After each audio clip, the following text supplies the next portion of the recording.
Hello दोस्तों, कैसे हो आप सब। आई होप आप सब ठीक हैं। मैं सामल गोदरा आप सभी का स्वागत करता हूं फिर से सपनों की उड़ान चैनल में। तो हम इस क्लास में राजस्थान की जो भाषा एवं बोली है उनके बारे में पढ़ने वाले हैं, जो आपके पीटीडी एंड बीएसटीसी एग्जाम 2023 के लिए तैयार किया जा रहा है। तो ये आपका एक ऐसा टॉपिक है जो हर एग्जाम में पूछा जाता है, बोली एवं भाषा के बारे में। तो हम देख लेते हैं इनके बारे में क्या बातें वो हमें याद रखनी है। तो राजस्थान की भाषा एवं बोलियों के बारे में पढ़ने वाले हैं। तो यहाँ पे लिखा हुआ है सर्वप्रथम राजस्थानी भाषा का उद्भव, यानी आपकी शुरुआत कैसे हुई थी, विकसित कैसे हुई थी आपकी राजस्थानी भाषा। तो भारतीय आधुनिक भाषाओं की जननी, जो भारत में आधुनिक भाषा है उनकी जननी यानी माँ अपभ्रंश माना जाती है। यानी भारत में जितनी भी भाषाएं आधुनिक भाषा है, जननी यानी उनकी माता अपभ्रंश को मानी जाती है। तथा राजस्थानी भाषा को भी आपकी अपभ्रंश की पहली संतान कहा जाता है। यानी भारत में कितनी प्रकार की भाषाएं हैं, उनमें जो उनकी जननी यानी उनकी माता वो कौन सी है, अपभ्रंश। लेकिन जो अपभ्रंश की पहली संतान किसको माना जाता है, आपको राजस्थानी। यानी भारत में जितनी भी भाषाएं उनमें से पहली संतान किसको माना जाता है, राजस्थानी। तो ये आपको याद रखना है। नेक्स्ट यहाँ पे लिखा हुआ है कि राजस्थानी भाषा की उत्पत्ति सोर्स यानी प्राकृत से गुजरी अपभ्रंश से भी हुई है। तो ये अलग अलग मतभेद है कि राजस्थानी भाषा की उत्पत्ति सोर्स यानी प्राकृत के गुजरी अपभ्रंश से हुई है। अपभ्रंश का मतलब होता है किसी भी भाषा का टूटा फूटा रूप। तो यहाँ पे लिखा हुआ है कि सोर्स यानी प्राकृत के गुजरी अपभ्रंश से हुई है। नेक्स्ट लिखा हुआ है कि राजस्थानी भाषा के विकास में भारोपीय भाषा की आर्य भाषा महत्वपूर्ण है। तो ये मतभेद हम कवि के अनुसार देखेंगे, जैसे कि आगे लिखा हुआ है कि 8वीं शताब्दी, ये आपको इंपोर्टेंट याद रखना है, भाषा से संबंधित क्वेश्चन यहीं से पढ़ते हैं। तो यहाँ पे लिखा हुआ है कि 8वीं शताब्दी में उद्योतन सूरी द्वारा, एक प्रमुख कवि आपके उद्योतन सूरी, उनके द्वारा एक ग्रंथ है कुवेमाला। कौन सा, कुवलमाला, कुवलयमाला, जो 8वीं शताब्दी में रचा गया था। किसके द्वारा रचा गया था, उद्योतन सूरी द्वारा, जिसमें आपके वर्णित है 18 देसी भाषाएं। वेरी इंपॉर्टेंट, कई बार एग्जाम में पूछा जा चुका है कि कौन से, मतलब जी आपका कुवेमाला ग्रंथ है उसमें कितनी देसी भाषाओं का वर्णन किया गया है। तो 18 देसी भाषाओं का कौन सा ग्रंथ है, कुवलयमाला, किसका है, उद्योतन सूरी का, कब रचित किया गया था, 18वीं शताब्दी में।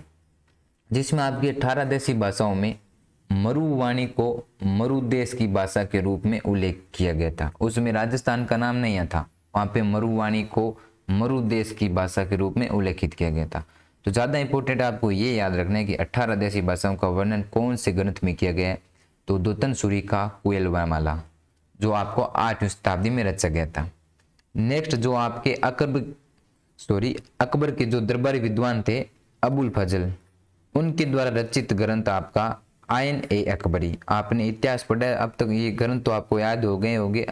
अबुल फजल द्वारा रचित ग्रंथ आयन ए अकबरी, तथा आपके जो कवि कुशलाभ द्वारा रचित ग्रंथ पिंगल शिरोमणि में मारवाड़ी शब्द का प्रयोग किया गया था राजस्थान के लिए। तो ये आपको याद रखने वेरी इंपॉर्टेंट है, इस यहाँ से आपके प्रश्न पढ़ते हैं। तो अबुल फजल द्वारा रचित ग्रंथ कौन सा, आयन ए अकबरी, तथा कवि कुशलाभ द्वारा रचित ग्रंथ पिंगल शिरोमणि में मारवाड़ी शब्द का प्रयोग किया गया था राजस्थान के लिए। ये तो आप हिस्ट्री में पढ़ते हो कि जॉर्ज थॉमस ने 1800 ईस्वी में राजस्थान के लिए सर्वप्रथम राजपूताना शब्द का प्रयोग किया गया था। तो राजपूताना शब्द से पहले भी आपको इनके लिए राजस्थान के कौन कौन से शब्द प्रयोग कर चुके हैं। तो अबुल फजल द्वारा रचित ग्रंथ आयन अकबरी तथा कवि कुशलाभ द्वारा रचित ग्रंथ पिंगल शिरोमणि में मारवाड़ी शब्द का प्रयोग किया गया था। इससे पहले आपकी 18 देशी भाषाओं में वर्णन मरुवाणी को मरुदेश के भी कहा गया था। 1800 ईस्वी में आपके जॉर्ज जो थॉमस है, इन्होंने राजपूताना शब्द का प्रयोग किया था। नेक्स्ट आप इनके बारे में भी जानते हो, इतिहास में पढ़ते हो। वर्ष 1829 में कर्नल जेम्स टोड द्वारा लिखित कौन सी किताब, the annals and antiquities of Rajasthan, the annals and antiquities of Rajasthan, जो आपकी कर्नल जेम्स टोड द्वारा लिखी हुई किताब है, 1829 में प्रकाशित की गई थी। तो जॉर्ज थॉमस ने तो 1800 ईस्वी में राजस्थान के लिए सर्वप्रथम क्या प्रयोग किया था, राजपूताना। कर्नल जेम्स टोड आपको 1829 ईस्वी में कौन सी पुस्तक, the annals and antiquities of Rajasthan में राजस्थान राजपूताना क्षेत्र के लिए राजस्थान, राजस्थान और रजवाड़ा शब्दों का क्या करता है, उल्लेख करता है, यानी इनके बारे में लिखता है। तो राजस्थान को राजस्थाना, रजवाड़ा, ये भी उल्लेख कौन करता है, आपका कर्नल जेम्स टोड।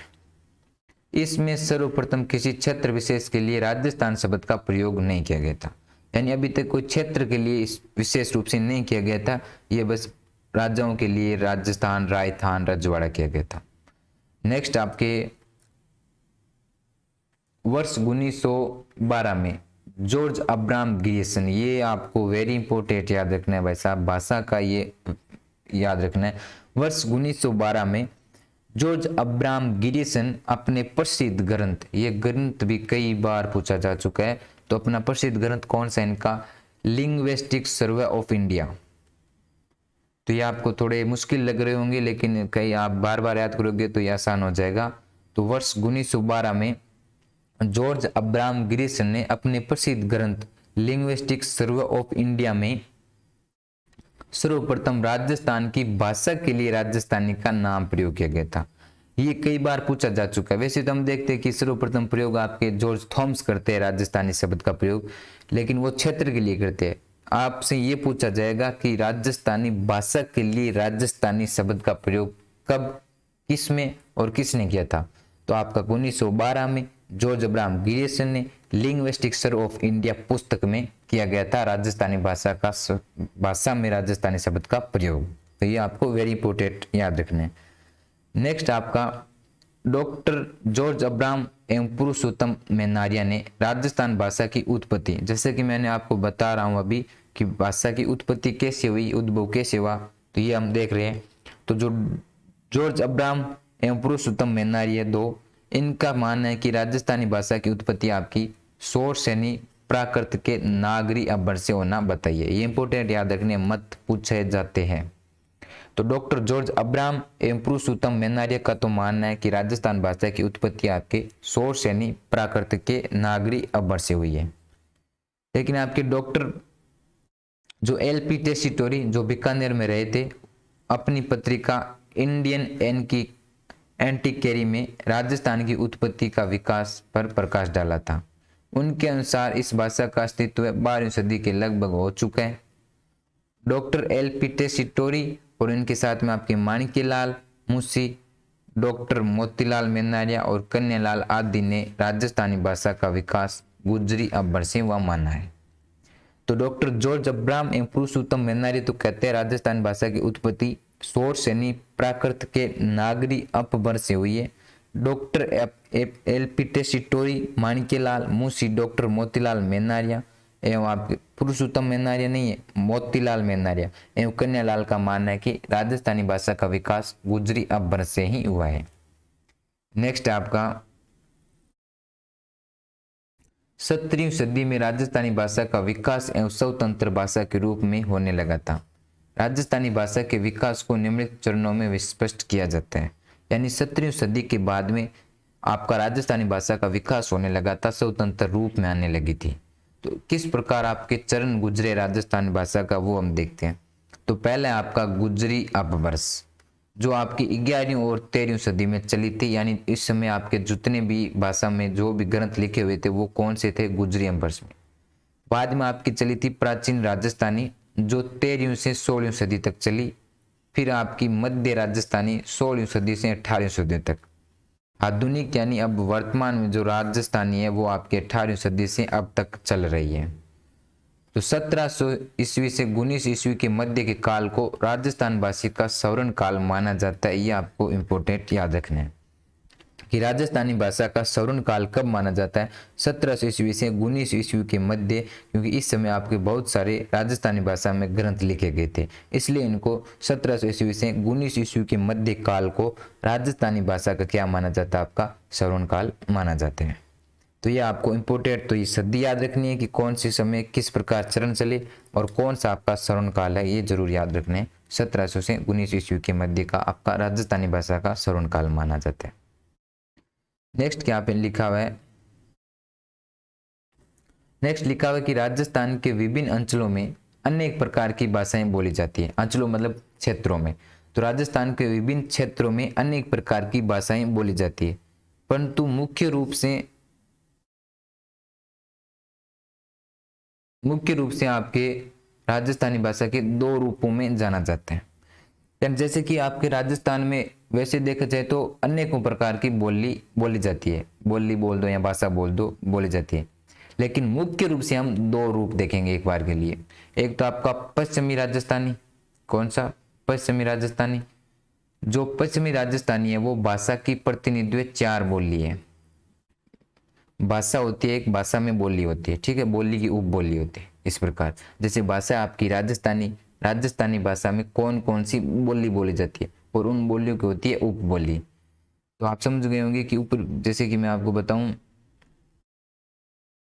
क्या होता है। पहले पहले आपकी भाषा, भाषा एक पूरे राज्य के लिए होती है, उसके नीचे में अलग अलग क्षेत्रों में जो बोला जाता है उसको बोलते हैं बोली। फिर इनके भी अलग अलग क्षेत्र में कुछ छोटे मोटे एरिया होती है तो उसको बोलते हैं उप बोली। तो हम इसी प्रकार पढ़ने वाले हैं। तो हम पढ़ने वाले क्या है? राजस्थानी भाषा पढ़ने वाले हैं। तो भाषा में हम पढ़ेंगे प्रत्येक क्षेत्र की बोली और उनकी उप बोली। जैसे यहाँ पे हमने अब राजस्थान को मुख्य रूप से एक बार के लिए दो भागों में बांटा है। कौन सा? पहला तो आपकी पश्चिमी राजस्थानी भाषा, जिसमें से प्रतिनिधि यानी उसको चार बोलियों में बांटा गया है। कि आपको पश्चिम राजस्थान में कौन सी बोली जाती है? मारवाड़ी, मेवाड़ी, वागड़ी और शेखावटी। तो अगर आपको ये क्षेत्र याद है तो आपको इन बोलियों को याद करने में कोई दिक्कत नहीं आने वाली है। कि मारवाड़ी, आपको मारवाड़ को बोलते थे जोधपुर, बाड़मेर, जैसलमेर। मेवाड़ी आपके इधर चित्तौड़गढ़, उदयपुर, बांसवाड़ा, वागड़ा आपका डूंगरपुर, बांसवाड़ा हो जाएगा, शेखावटी, चूरू, झुंझुनू, सीकर। तो ये आपको पश्चिमी राजस्थानी है जहाँ पे आपको चार बोली बोली जाती है। इस भाषा के साहित्यिक रूप को डिंगल कहा जाता है। यानी इस भाषा में जो भी ग्रंथ लिखे वो कौन सी भाषा में, इस साहित्य रूप को क्या कहा जाता है? डिंगल कहा जाता है। यहाँ पे आपने जैन तथा चारण साहित्य डिंगल भाषा में अधिक लिखे गए थे। किन के द्वारा लिखा गया था? जैन तथा चारण द्वारा डिंगल भाषा में अधिक लिखे गए थे। इसका विकास गुजरी अब्बर से हुआ था। जैसे प्रमुख ग्रंथ आपका अचलदास खिंचीरी वचनिका, रुक्मणी हरण, ढोला मारू रादुआ।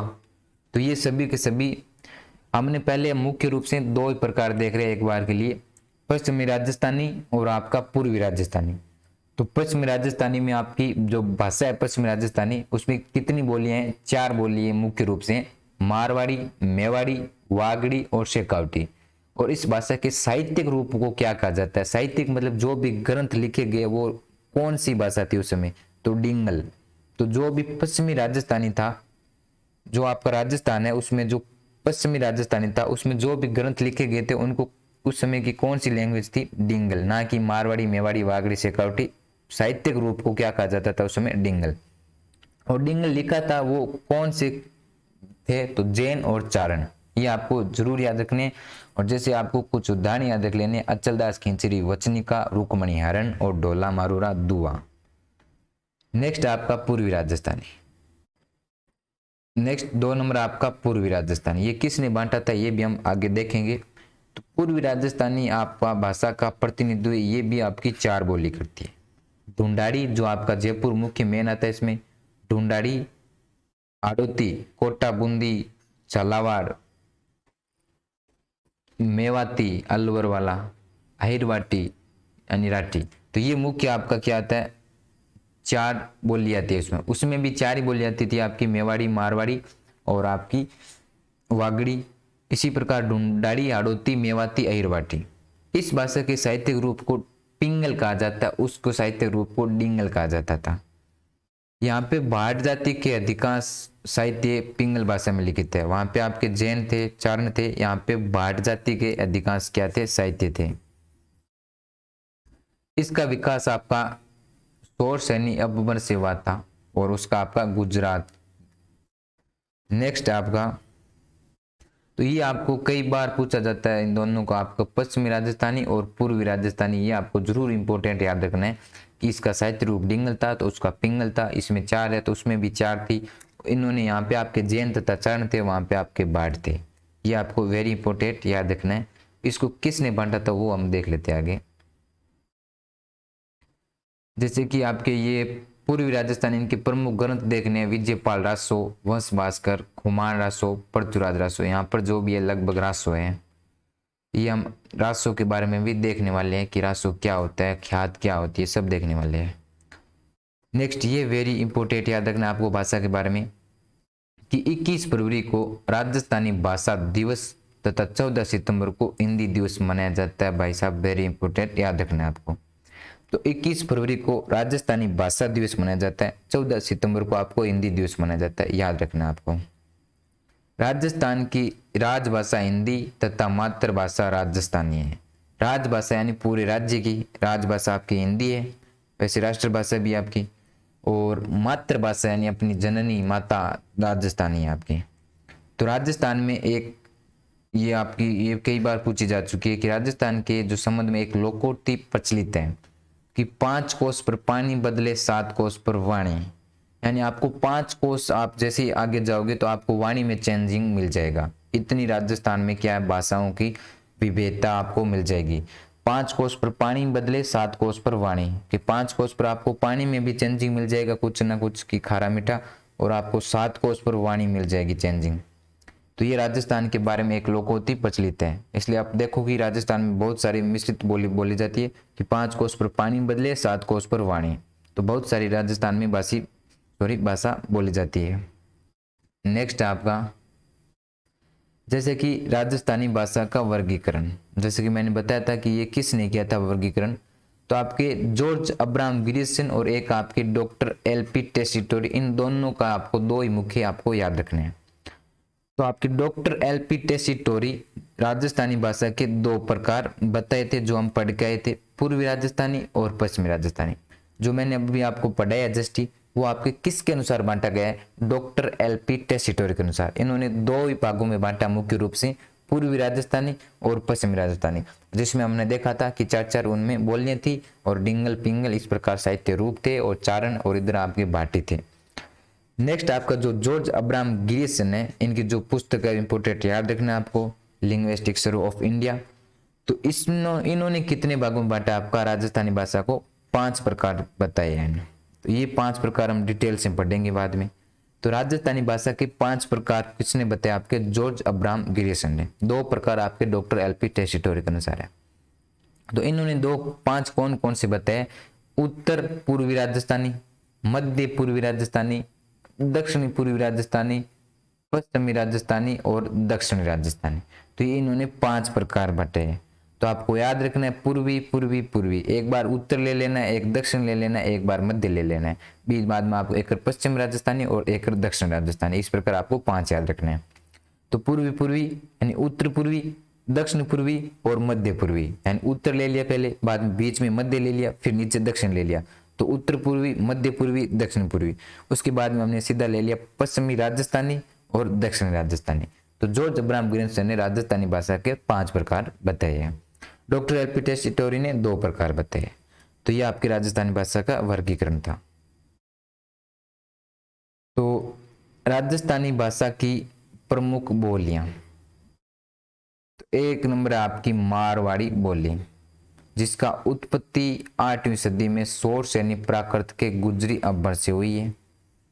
8वीं शताब्दी के उदोतन सूरी द्वारा रचित ग्रंथ कुवेलमाला में मारवाड़ी को मरवाणी कहा गया था, वो हमने देखा था। विशुद्ध मारवाड़ी जोधपुर के आसपास क्षेत्र में बोली जाती है। विशुद्ध यानी बिल्कुल शुद्ध, विशुद्ध मारवाड़ी आपके जोधपुर के आसपास क्षेत्र में बोली जाती है। तो अब हम पढ़ेंगे बोलियां। हमने भाषा के बारे में देख लिया कि कब दिवस मनाया जाता है, किस प्रकार बांटा गया है। अब हम एक एक बोली पढ़ेंगे। तो पहले हम पढ़ रहे हैं मारवाड़ी बोली, जो आपकी 8वीं सदी में सोर्स यानी प्राकृत के गुजरी अब्बर से इसकी क्या मानी जाती है, उत्पत्ति मानी जाती है। तो अब देखते हैं मारवाड़ी की कौन कौन सी बोली है, उपबोली है। तो मारवाड़ी आपकी पश्चिमी राजस्थान की प्रमुख बोली है, जो क्षेत्रफल की दृष्टि से राजस्थानी बोलियों में प्रथम स्थान रखती है। क्योंकि क्षेत्रफल की दृष्टि से आपको देखो जैसलमेर, जोधपुर, ये यहाँ पे बोली जाती है आपकी मारवाड़ी। तो क्षेत्रफल की दृष्टि से ये अपने आप में क्या हो जाएगी, बड़ी हो जाएगी। तो अगर ये पूछा जाए आपको कि क्षेत्रफल की दृष्टि से राजस्थान की कौन सी सबसे बड़ी बोली है, तो आपकी कौन सी बड़ी है, मारवाड़ी है। अन्य क्षेत्र जैसे कि आपको मैंने बताया कि जोधपुर के अलावा आपकी जैसलमेर, पाली, नागौर, बाड़मेर, बीकानेर, सिरोही, जो आपका राजस्थान का पश्चिम एरिया है, पश्चिमी जैसलमेर, पाली, नागौर, बाड़मेर, बीकानेर, वहां पे कौन सी बोली जाती है, मारवाड़ी बोली जाती है। ये राजस्थान की सबसे प्राचीन व सर्वाधिक बोली जाने वाली बोली है। तो सबसे पुरानी पूछे तो यही है, और सर्वाधिक बोले जाने वाली भी आपकी यही बोली है राजस्थान की। और क्षेत्रफल की दृष्टि से सबसे बड़ी पूछे तो भी यही बोली याद रखना है, मारवाड़ी। और इस भाषा का साहित्यिक रूप क्या था, जैसे कि हमने पहले ही देख चुके थे कि पश्चिमी राजस्थान का साहित्यिक रूप था डिंगल और आपका पूर्वी था पिंगल। तो अगर ये डिंगल पिंगल न याद रहे तो पूर्वी से याद रख लेना कि पै से पूर्वी, पै से पिंगल, तो ये आपको याद रह जाएगा, वरना ये आपको थोड़ा कंफ्यूज हो सकता है कि कौन से में कौन सी थी। नेक्स्ट यहाँ पे लिखा हुआ है कि अधिकांश जैन साहित्य मारवाड़ी बोली में ही लिखा गया था, जैसे कि राज्य के सोटे, वैली कृष्ण रुक्मणी जो आपका पृथ्वीराज राठौड़ द्वारा लिखा गया है, वेरी इंपॉर्टेंट। ढोला मरवन, मुमल जो आपका इधर जैसलमेर लोधड़े की जो कहानी है मुमल वाली, आदि लोकप्रिय काव्य इसी बोली में है।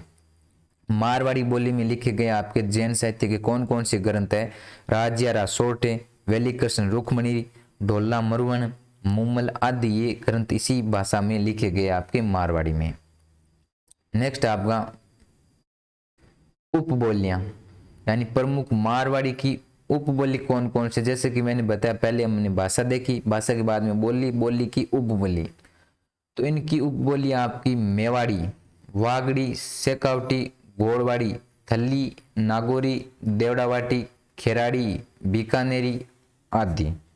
तो ये आपको जरूर याद रखना। उपबोली बहुत पूछा जाता है कि मेवाड़ी कौन सी भाषा यानी कौन सी बोली की उपबोली है, तो इसमें ज़्यादा आपको अड़ी अड़ी याद रखना है, जैसे मेवाड़ी, वागड़ी, शेखावटी, गोड़वाड़ी, देवड़ावाटी, खेराड़ी।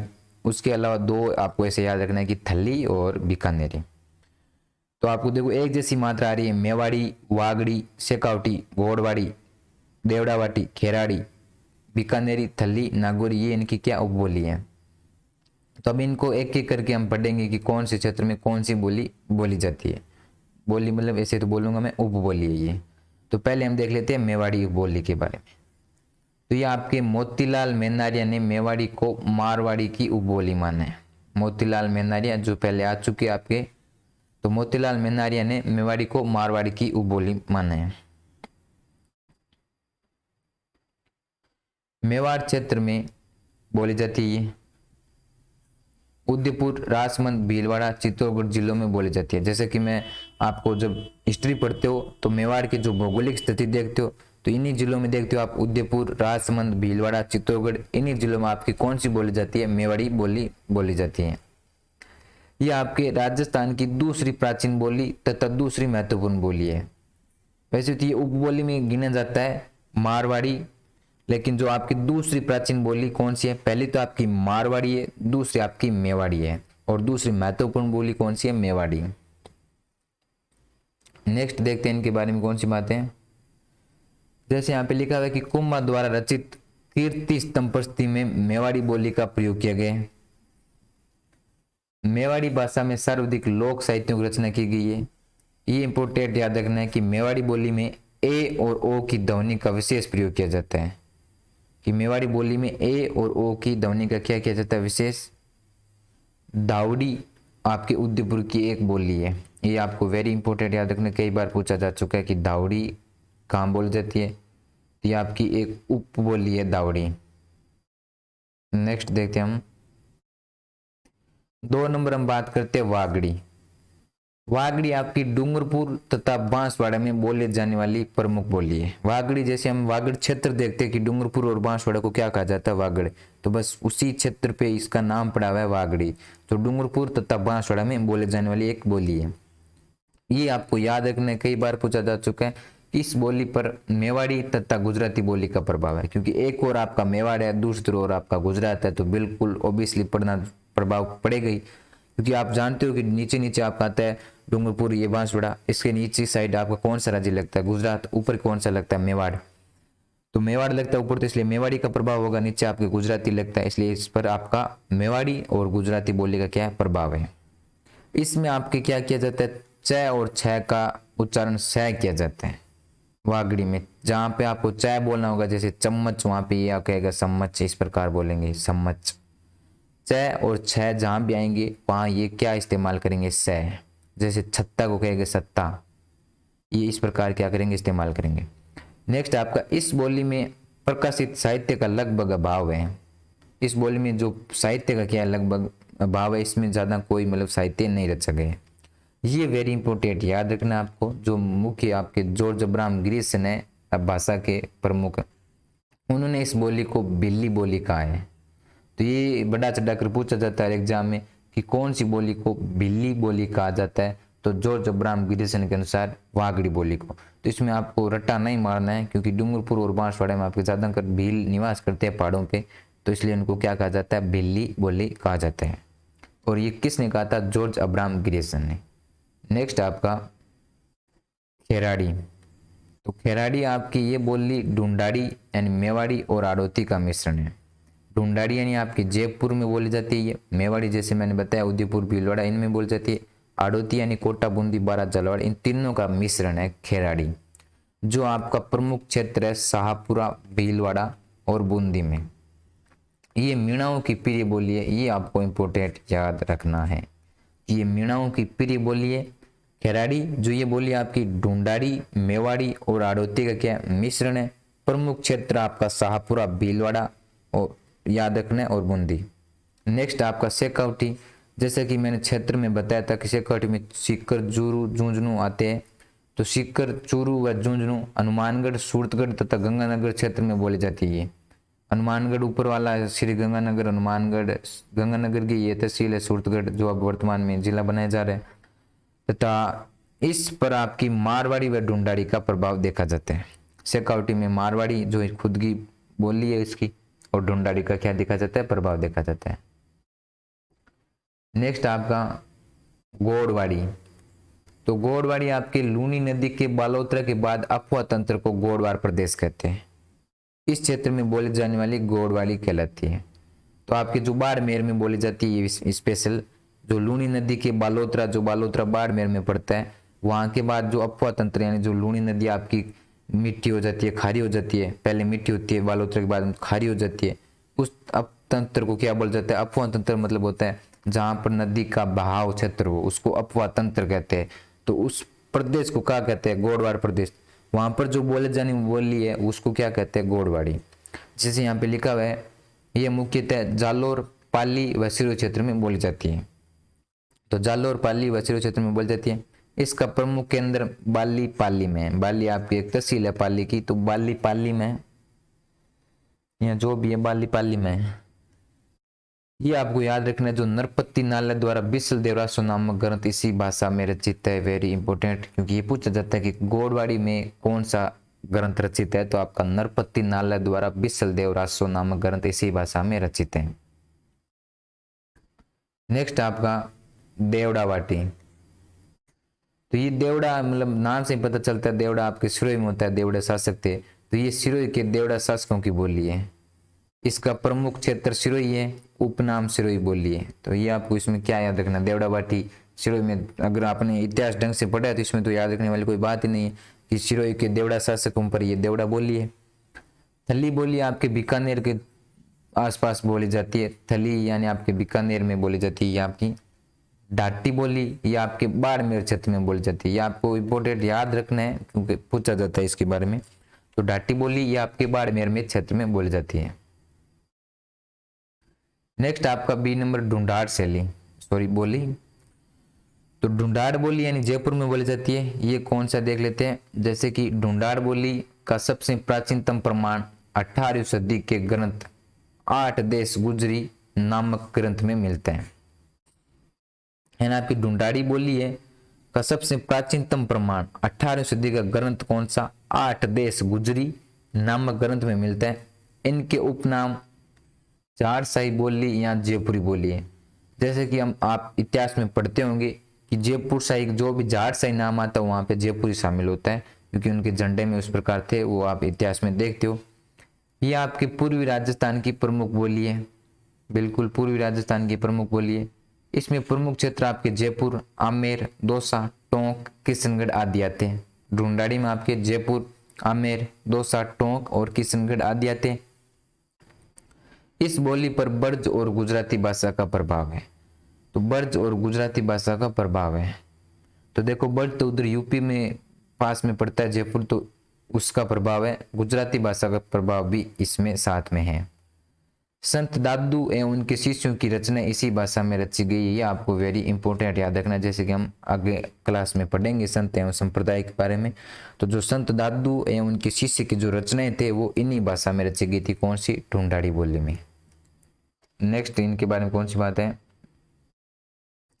तो इनको याद रखनी आपकी प्रमुख उपबोलियां। जैसे आपने मारवाड़ी की देखी थी, मेवाड़ी, वागड़ी, ढूंढाड़ी, देवड़ावाटी, वैसे इनकी देखनी है तोरावटी जो आपकी कांतरी नदी का क्षेत्र वो, मालवी, राजावटी, नागरचोल, काठेड़ी, चौरासी, आड़ोती, अजमेरी, किशनगढ़ी, ये सभी की सभी आपकी ढूंढाड़ी की क्या है? उपबोलियां हैं। तो एक नंबर एक एक करके इनके बारे में सभी देख लेते हैं कि कौन सी कहाँ पे बोली जाती है। तो आपकी तोरावटी बोली कांतरी नदी का क्षेत्र, जैसा कि मैंने पहले ही बताया था, तो तोरावटी प्रदेश कहलाता है। इस प्रदेश में बोले जाने वाली बोली को तोरावटी बोली कहते हैं। ये आपके सीकर, झुंझुनू व जयपुर के उत्तरी भाग में बोली जाती है। ये आपको याद रखना है, सीकर, झुंझुनू व जयपुर के उत्तरी भाग में बोली जाती है।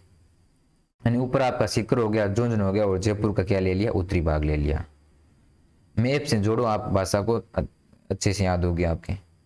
नेक्स्ट किशनगढ़ी, आपको पता है किशनगढ़ में बोली जाती है, जो अजमेर में पड़ता है आपका, किशनगढ़ के आसपास बोली जाती है। अजमेरी आपके अजमेर के जिलों में बोली जाएगी, नाम से पता चल रहा है बोली का, अजमेर जिले के गांव में बोली जाती है। नेक्स्ट आपका राजावटी, इनका पता नहीं चल रहा तो थोड़ा बहुत देख लेते हैं कि राजावटी आपका सवाई माधोपुर जयपुर के पूर्वी भाग में बोली जाती है। ये इंपॉर्टेंट याद रखना है आपको। राजावटी ये पूछा जा चुका है, सवाई माधोपुर जिला आपका जयपुर के पूर्वी भाग में बोली जाती है। तो यानी आपका जयपुर का पूर्वी भाग ले लिया और इधर आपका सवाई माधोपुर ले लिया। काठेड़ी आपके जयपुर के दक्षिण भाग व दौसा के सीमावर्ती क्षेत्र में बोली जाती है। जैसे कि आपके जयपुर नीचे दौसा है इधर, तो जयपुर के दक्षिणी भाग और नीचे दौसा ले लिया आपका। चौरासी जयपुर के दक्षिण पश्चिम भाग व टोंक के पश्चिम भाग में बोली जाती है। तो जयपुर का कौन सा दक्षिणी पश्चिम भाग और टोंक के पश्चिम भाग में प्रचलित है? अगर आपके पास राजस्थान का मैप है तो आप वो लेके दे, अब उनको मिलाइए इस प्रकार कि जयपुर, राजावटी, सवाई माधोपुर और जयपुर का पूर्वी भाग। तो आपको ये समझ में आएगा कि अच्छा जयपुर का पूर्वी भाग क्यों है, क्योंकि सवाई माधोपुर इसी प्रकार लग रहा है। काठेड़ी में आपको जब देखोगे कि अच्छा जयपुर का दक्षिणी भाग व दौसा का सीमावर्ती क्षेत्र, इसी प्रकार आप 84 मिलाओ कि जयपुर का दक्षिण पश्चिम भाग में ये आपका टोंक पड़ता है, तो टोंक और जयपुर का दक्षिण पश्चिम भाग में कौन सी बोली जाती है? आपकी 84। जब मैप से याद करोगे तो आसान हो जाएगा, बहुत ही आसान हो जाएगा। नेक्स्ट आपका नागरचोल, जो आपकी सवाई माधोपुर व टोंक जिले के दक्षिण एवं पूर्वी भाग में बोली जाती है। तो ये दक्षिण पूर्वी ये तब भी याद रहेंगे जब आप मैप में मिलान करोगे, तो फिर नहीं भूलोगे। तो नागरचोल आपकी सवाई माधोपुर टोंक जिले के दक्षिणी एवं पूर्वी भाग में बोली जाती है। नेक्स्ट आपका जगरोती बोली, जो करौली क्षेत्र की प्रमुख बोली है। ये आपको याद रखना, कई बार पूछा जा चुके हैं। नेक्स्ट आपका 9 नंबर हाड़ौती, ये ढूंढाड़ की उपबोली है। कोटा, बूंदी, बारा, झालावाड़ क्षेत्र में बोली जाती है। ये बोली वर्तनी की दृष्टि में सबसे कठिन मानी जाती है। वर्तनी की मतलब आपके लिखने की दृष्टि से या व्याकरण की दृष्टि से। तो ये बोली आपकी वर्तनी यानी जो व्याकरण होती है, लिखने की दृष्टि से बहुत ही कठिन मानी जाती है। हमारे से तो हिंदी ऐसे ही नहीं लिखी जाती है, ये वर्तनी में बहुत ही मतलब कठिन है। तो बूंदी के प्रसिद्ध जो आपके कवि सूर्यमल मिश्रण की रचनाओं में हाड़ौती बोली का प्रयोग मिलता है। ये आपको वेरी इंपॉर्टेंट याद रखना है कि जो बूंदी के प्रसिद्ध आपके सूर्यमल मिश्रण है, उनकी रचनाओं में कौन सी बोली है? तो आपकी हाड़ौती की ही बोली है। नेक्स्ट यहाँ पे लिखा है कि एम केलांग ने वर्ष 1875 में अपनी पुस्तक हिंदी ग्रामर में हाड़ौती शब्द सर्वप्रथम भाषा के रूप में प्रयोग किया गया था। ये आपको याद रखना, वेरी इंपॉर्टेंट। कौन, किसने? एम केलांग ने वर्ष 1875 में अपनी पुस्तक हिंदी ग्रामर में हाड़ौती शब्द का सर्वप्रथम प्रयोग भाषा के लिए किया गया था। जॉर्ज अब्राहम ग्रेसन ने हाड़ौती को बोली के रूप में मान्यता दी है। हालांकि हम अब क्या पढ़ रहे हैं? उपबोली में पढ़ रहे हैं, लेकिन जॉर्ज अब्राहम ग्रेसन ने हाड़ौती को बोली के रूप में मान्यता दी है कि ये तो एक प्रकार की बोली है, उपबोली में नहीं गिनी जाती है। जैसे हमने देखा था कि मेवाड़ी को भी एक बोली के रूप में माना जाता है। नेक्स्ट आपका सी नंबर मुख्य बोली है आपकी मेवाती। तो पहले हमने देखी थी मारवाड़ी, 2 नंबर हमने देखी थी ढूंढाड़ी, और दोनों की देख लिए उपबोली। अब 3 नंबर हम देख लेते हैं मुख्य रूप से मेवाती बोली। तो मेवाती बोली की उप देख लेते हैं।